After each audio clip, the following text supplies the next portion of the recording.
Thank you, everyone, for staying with us. And let's get back to the conversation about the decision of President Muhammadu Buhari today to sack the service chiefs and replace them. 4 men are now removed and 4 are now being replaced. I wanted to, of course, because there is no time, when Mr. Adesina said earlier on that the president is not the first time he's changing guard. Yes, the one that he appointed by himself, this is the first time he's changing them. So we are right to say this is the first time the president is changing the service chiefs he appointed. The ones that he met in 2015, a timeline is there for you to see that the president appointed them in July. They were, the Senate confirmed them in August.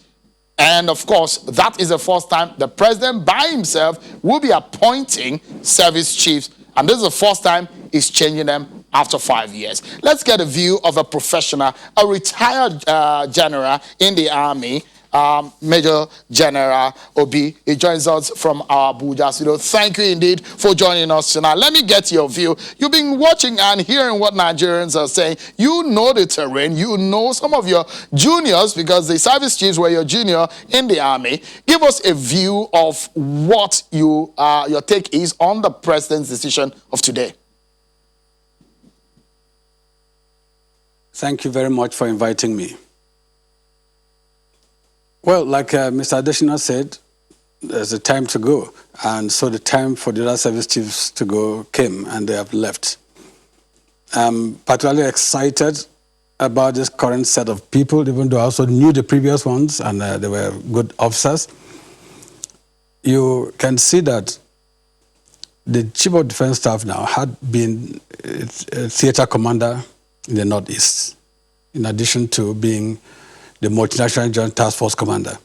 The Army Chief was also a commander of that same theater operations. The Chief of Air Staff had been commander of the air components of the operation. So you can see these are people who have been on the ground in that troubled area, and they are now being asked to come and contribute to addressing the issue. So I'm excited, and I believe that they will bring experience to bear. Great. So what do you think is the implication? Would there be an immediate implication of this change of guard? I would rather advise them to maintain the momentum, if possible, add more pressure. I expect that there will be surely there will be differences. They will also see themselves placing officers to play certain roles. And I expect with new appointments, new zeal, people will obviously, we should see a difference. Okay, so when Nigerians were saying, and some of your colleagues in the army had also come out on this show to say it was time for the president to relieve these men of their duties because of the realities of things on the ground. Do you think that the president should have done this long time ago?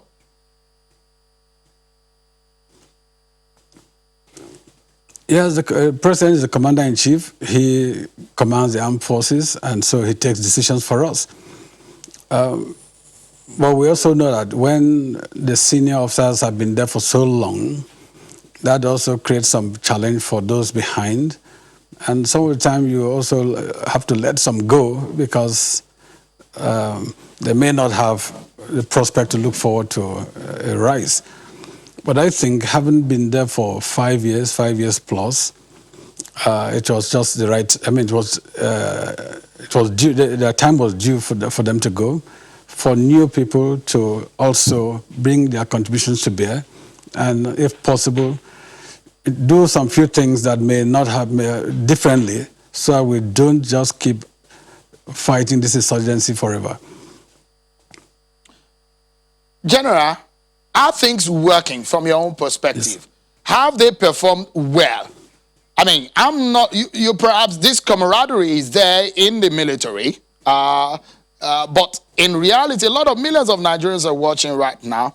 If you look at the people who are dying in the northeast region of the country, in some part of the north central, in Kaduna, for example, people who are dying, from that perspective, Would you say that the last 5 years of these men who have been in charge have been a success for the nation?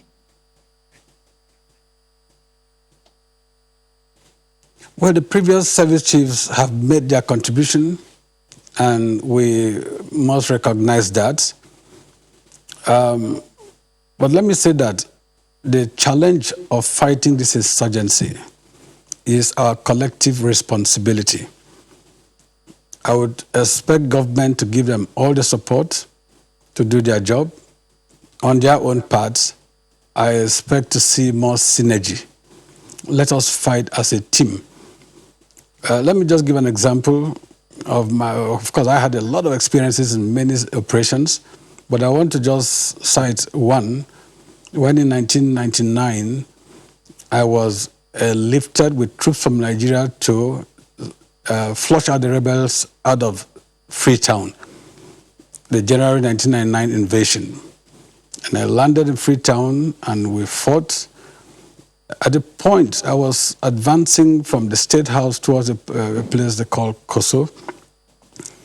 And I could see when I took the State House in Freetown and I called for air support when I was being attacked. Alpha jets arrived from Guinea, the Nigerian Alpha jets, and gave support. When I wanted artillery support, I got it. When I was advancing, the naval ships were engaging the hills to give us cover. So if a commander is fighting, he wants to be assured he will be supported. So I want our new service chiefs to work as a team. Let those officers fighting out there be assured that they are supported, we are behind them. And I can assure you, we can get this thing done. So I think we should move on and get it done. All right. General, let me allow you to listen to politicians who have commented on this situation from a different aisle. The governor of Rivers State on one side, who had called for the sack of the service chiefs, and also a member of the APC in the National Assembly. Take a listen to just this quick soundbite, and I would like to get the general's reaction. We thank the service chiefs for their efforts so far in the battle against the insurgents, but we also align with the concern of citizens that having seemingly reached their wits' end, they should not give way for fresh hands and ideas to give the fight the impetus it so strongly needs and ensure that Boko Haram and the killer bandits are comprehensively defeated and smoked out of existence. Just recently, 24 soldiers were ambushed and killed along Damboa Maiduguri Road in Borno State. 19 were wounded and 9 were declared missing in action. The Senate is disturbed that in Katsina again, about 20 soldiers were also ambushed and killed, while several others were wounded. The number of civilian casualties is not known.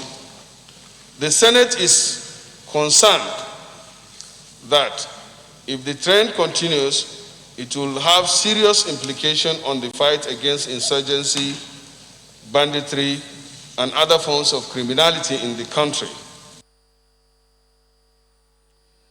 Getting your final thoughts, General, on this matter tonight. I mean, let's assume that President Muhammadu Buhari is watching this show tonight. You're a general in the army. He was also a general in the army. General to general, if you are speaking to him, if Nigerians are spoken about sacking the service chiefs, some of them felt, well, it was a little too late, but let the new ones get the job done. How quickly do you think this can be done, and how do you think they can go about it? Just in about 30 seconds so that we can close. I can't put a deadline to fighting insurgency, but let me say that, like I said before, all hands must be on deck. The service chiefs should work as a team. The air component, the army component should work together. If I were in the field there and I'm attacked, I would expect to see support. So I think we should, whatever can be done to make them work as a team should be done. Let's give them what it takes to fight. They need the right equipment. Government should make sure that they get what it takes to fight. Because those chaps out there in the front. Most of them worked with me. I feel for them. In my role today as a civil military advisor for the UN, I go to the Northeast, though I'm here as my private capacity. So I interact. Even up to recently, I've been to places like Mongunu, I've been to Bama, I'm always in Maiduguri. I've operated in those areas, both as a battalion commander in the past and as a brigade commander in Maiduguri. I was a battalion commander in Mongunu. So I know the terrain, I know it's challenging. They need resources to dominate that large area, expanse of land. They need communication, they need firepower. So let's give them what it takes to fight. Our boys are good, we must stand behind them. Major General Moses Obi, thank you indeed for talking to us tonight on the program. You did indeed spoke as if you were speaking to President Buhari, and tonight, President Buhari, Nigerians are saying it was okay that you have relieved them, but Nigerians are expecting more result. And that's how we leave the program tonight. Thank you so much indeed, everyone, for watching. I'm Chinua Kimale. Bye-bye.